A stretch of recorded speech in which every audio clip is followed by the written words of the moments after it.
Hello everyone.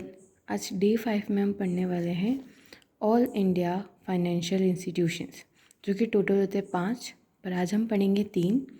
NABARD सबसे पहला। आपने जनरली नबार्ड के बारे में बहुत ज़्यादा न्यूज़ में पढ़ा होगा, तो हम इसके बारे में पढ़ेंगे होता क्या है, क्या इसकी फुल फॉर्म होती है, कब क्या हुआ था, ये सब। National bank for agriculture and rural development, ये है नबार्ड की फुल फॉर्म। नबार्ड क्या करता है? एग्रीकल्चर रूरल डेवलपमेंट के लिए ही जाना जाता है। ठीक है। फॉर्मेशन कब हुआ था? 12 जुलाई 1982। चेयरमैन है साजी केवी और हेडक्वार्टर है मुंबई।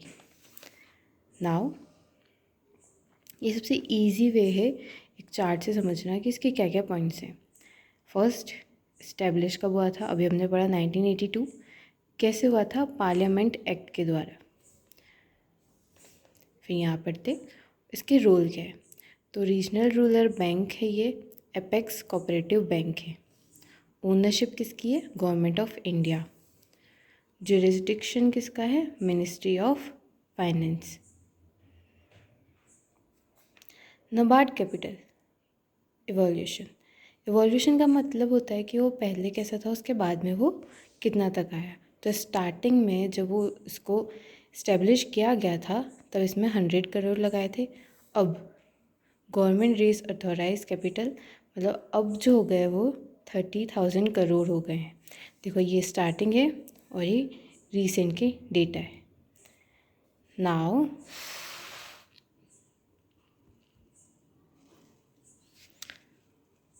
Formation of CRAFI-CARD। अभी क्या होता है? Government of India led to the inception of the committee to review the arrangements for institutional credit for agriculture and rural development. तो ये एक कमेटी है जो कि देखती है कैसे क्या काम हो रहा है नबार्ड का। ठीक है, इस कमेटी का ये पूरा नाम दे रखा है। Now it was established under the chairmanship of B Sivaraman, former member of planning commission on 30 March 1979। और ये जो कमेटी बनी थी ये इन चेयरमैन के अंडर बनी थी। नबार्ड की 7 सब्सिडरीज हैं, ये रही वो 7। इनको जस्ट देख लो कि अच्छा कौन कौन सी है, बाकी इसमें डिटेल में जाने की इतनी ज़रूरत नहीं है। नेक्स्ट, ये जो हमने ऊपर पढ़ा उसी को एक चार्ट में बताया हुआ है। Government initiative, the government of India decide to form a committee for agriculture credit. फिर कमेटी का फॉर्मेशन हुआ। The CRAFI-CARD committee is officially established. ठीक है, सबसे पहले उन्होंने सोचा, फिर वो इस्टेब्लिश हुई और चेयरमैन अपॉइंट हुए यहाँ पे B Sivaraman. Last, divestment of SBI stake in NABARD. सबसे पहले RBI के पास में कुछ 72.5 स्टेक थे। अब पूरा सारा का सारा स्टेक किसके पास है? गवर्नमेंट ऑफ इंडिया के पास है। तो RBI ने कैसे दिया उनको? सबसे पहले उन्होंने 71.5 स्टेक जो कि था 1430 करोड़ का, वो उन्होंने दे दिया गवर्नमेंट ऑफ इंडिया को। कब दिया था? अक्टूबर 2010। और जो बचा कुचा जो 1% था उनके पास में, उन्होंने 20 करोड़ में दिया था अभी February 26, 2019। अभी मतलब लाइक 2010 और फिर 2019, मतलब उन्होंने लेट दिया था। तो ये टोटल हमने नबार्ड के बारे में पढ़ा है। ये सब चीज़ें अप्रॉक्स याद करने की, तो इसको रीड आउट करके 3-4 बार रीड आउट करना, रिवाइज करना है, हो जाएगी। Next topic is now next one is NABARD के बाद में दूसरा है नेशनल हाउसिंग बैंक, जिसको हम NHB बोलते हैं। इसका फाउंडेशन हुआ था 9 जुलाई 1988। न्यू दिल्ली में हेडक्वार्टर है। मैनेजिंग डायरेक्टर है Sanjay Shukla. Now easy way में समझने के लिए, NHB का इस्टेब्लिश हुआ था 9 जुलाई 1988 under the national housing bank act 1987। और ये भी मिनिस्ट्री ऑफ फाइनेंस के अंडर आता है। ये 100% गवर्नमेंट ऑफ इंडिया का ही है, जो गवर्नमेंट ऑफ इंडिया ने लिया था 1450 करोड़ में। इसकी कमेटी का नाम क्या है? NBH setup based on the recommendation of C Rangarajan committee. Okay, तो नेम और डिफरेंट डिफरेंट होते हैं, तो हम जनरली ऐसे रीड कर सकते हैं। तो हमको कमेटी पता चल गया कि इनके रिकमेंडेशन से कमेटी बनाई गई थी। अब उस एक्ट के बारे में पढ़ेंगे कि किस एक्ट के बारे में बना था। The finance act 2019 has amended the NHB act 1987। Okay, तो 2019 से पहले the amendment confers the power of regulation of housing finance company HFFC to the RBI। वही कि 2019 से पहले किसके पास था सारा पावर? हाउसिंग फाइनेंस कंपनी के पास में। और 2019 के बाद में किसका हो गया? सारा का सारा पावर RBI के पास आ गया। तो ये एक्ट है और ये RBI के अंडर, मतलब RBI इसको देखता है, परखता है कि कैसे क्या काम होगा। NHB is the apex regulatory body for overall regulation and licensing of housing finance company in India। Housing और फाइनेंस कंपनी को जो भी चीज़ें चाहिए, कुछ भी हो, कुछ भी डिटेल में हाउस के रिलेटेड कुछ भी हो, वो NHB संभालता है। जैसे कि हमने पहले भी पढ़ा, RBI का पहले 100% स्टेक था, फिर उसने गवर्नमेंट ऑफ इंडिया को बेच दिया कितने में? 1450 करोड़ में। कब? मार्च 2019। ठीक है, ये भी सब चीज़ें, सारी ही चीज़ें याद करने की, कब कौन कैसा क्या है। तो ये हमने सेकंड पढ़ा था। नाउ हम थर्ड पढ़ेंगे। Third one is small financial development bank of India. इसको भी आप न्यूज़ में बहुत बार देखते हो, सिडबी करके। Now SIDBI is the apex regulatory body for overall licensing and regulation of micro small and medium enterprises finance company in India. जो भी MSME वाली कंपनीज है उनको संभालने के लिए सिडबी को बनाया गया था। फाउंडेशन कब हुआ? 2 अप्रैल 1990। इसका हेडक्वार्टर लखनऊ यूपी में है। चेयरमैन है Manoj Mittal. SIDBI established by Government of India as a wholly owned subsidiary of IDBI bank. मतलब स्टार्टिंग में ये IDBI की एक सब्सिडरी थी पहले स्टार्टिंग में। फिर उसके बाद it was D linked from IDBI bank March 27, 2000। IDBI से वो डी लिंक्ड हो गई, मतलब साइड अलग हो गई मार्च 27, 2000 में। ये भी मिनिस्ट्री ऑफ फाइनेंस के अंडर आती है। ये सेटअप हुई थी 2 अप्रैल 1990 under an act of Indian parliament. Indian parliament के अंडर हुई थी ये एक्ट।